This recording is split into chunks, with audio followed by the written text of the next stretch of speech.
Good morning, Internet. David here with the McCowan Company. Guys, it is Tuesday.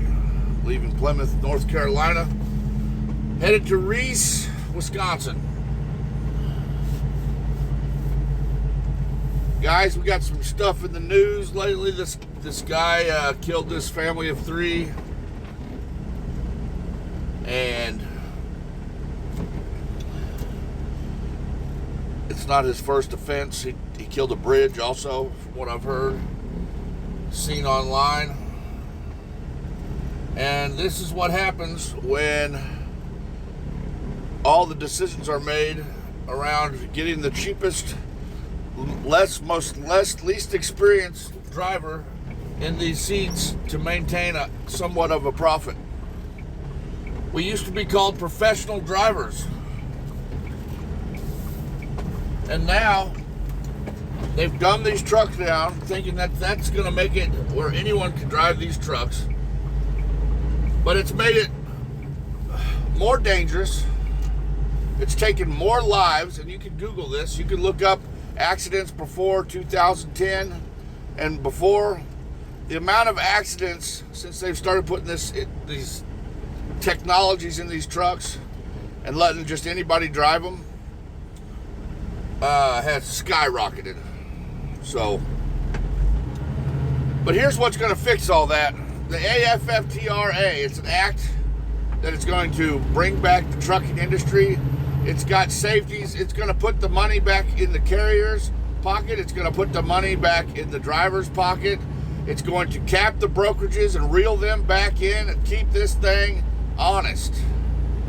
All this safety stuff boils down to one thing: money.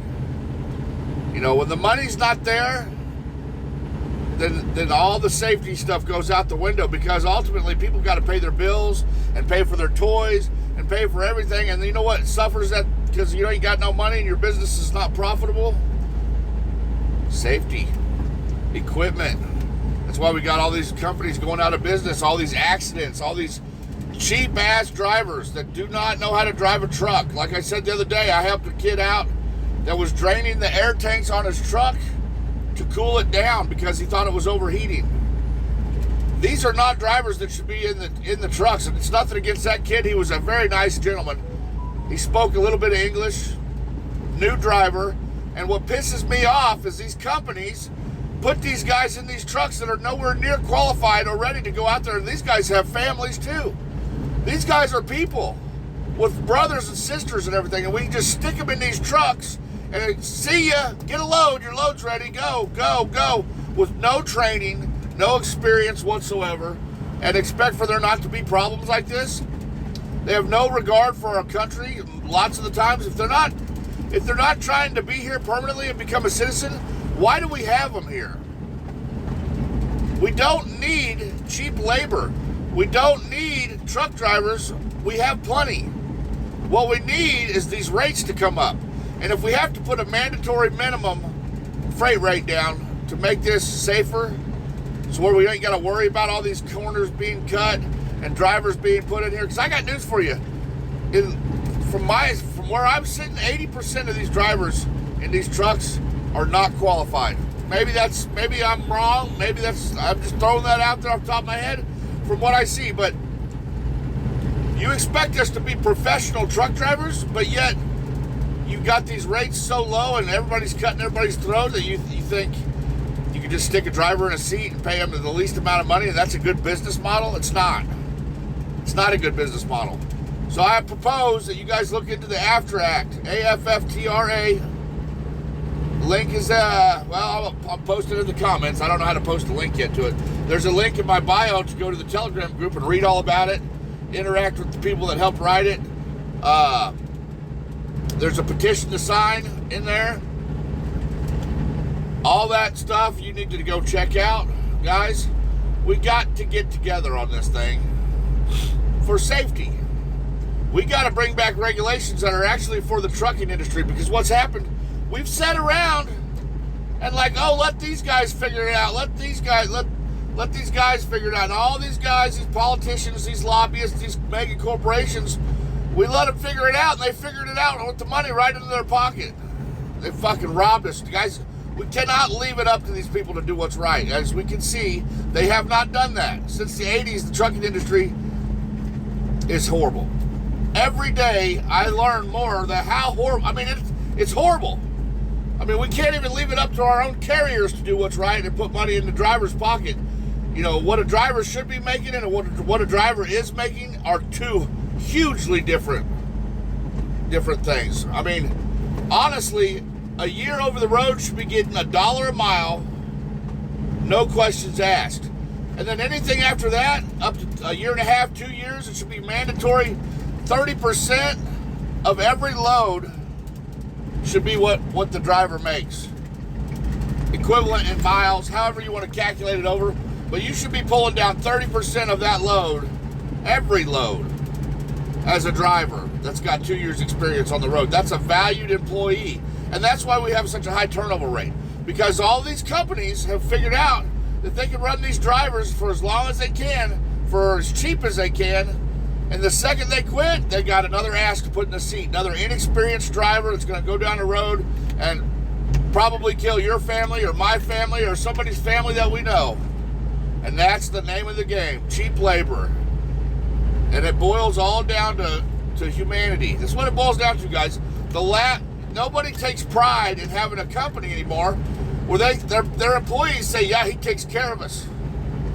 Man, he takes care of his employees. He takes care of his drivers. Where are all those companies? By all means, put a link in the comments if that's you, because I'm looking. You know, I'm always looking for something better. But, you know, as I go by, it's disgusting to see that. I mean, I don't even want to talk about where I work. I mean, it's a good job, or it's a good stepping stone job. They run the miles, we roll them over. I'm always moving, but that's all it is. It's just miles a day, get it while you can kind of job. And that sucks, because that's all jobs. You know, when I started working at ATS, you know, I was new in the industry, going through orientation, and they have orientation on Mondays. Every Monday they hire like 20 or 30 drivers. And I'm thinking, wow, I didn't realize that they're having 20 or 30 drivers quit every week. Now that I look back, I'm like, wonder why that is. Why can't these companies keep drivers? They don't want to pay them nothing. You know, this is all a bunch of shit, man. We got to come together, however we do it. I recommend that you join the Telegram group and sign this petition. If we get 100,000 signatures to get it on the president's desk, I think we got 20 days left to do it. It's not looking good, guys. It's not looking good, but hey, maybe it'll snowball. Maybe something will happen. Got a lot of feedback, got a lot of guys behind it, but I don't know. Like they say, it's hard to get the trucker to get together with anybody. And I'm starting to realize that is a true statement, but I'm going to have faith in it. We're going to overcome it, guys. We've got to overcome this shit. We got to get over our differences and come behind one thing as an industry and say, listen, we're not hauling this freight for less than this. We're not going to do it no more. You know, either get the rates up or don't move the freight. That's what it's got to be. We have the power. We have got to stand together. If you don't like me, that's fine. Read the petition. Oh, you ain't got to like me. Read the petition. If it's something you like, if you think it's going to be good for trucking, sign it. Copy and paste it. Share it on your platform. Hell, tell people it's your idea. I don't give a shit. Let's get this in front of the president. Guys, it's very important. Very important. This is the last stand for our country, probably. I mean, these are the last. It's like the death throes. You know, we're in it. Don't let trucking die. Anyway, hope everybody has a good day.